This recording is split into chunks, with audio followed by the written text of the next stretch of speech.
Have you ever seen someone dive into the ocean without knowing how to swim? If you do that, the outcome is predictable: panic, struggle, and eventually drowning. Life works in the same way.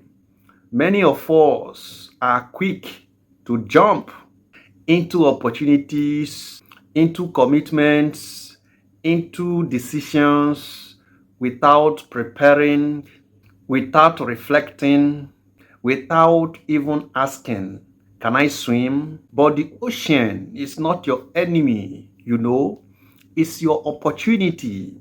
The opportunity requires strategy.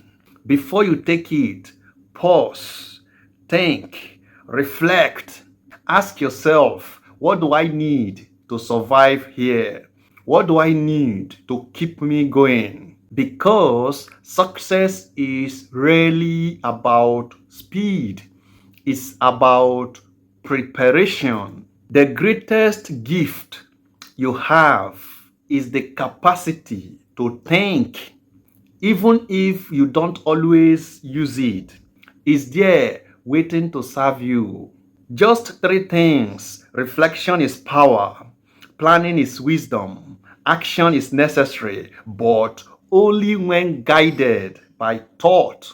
So, before you make a move, don't just jump because you feel like it. Build your ability to swim.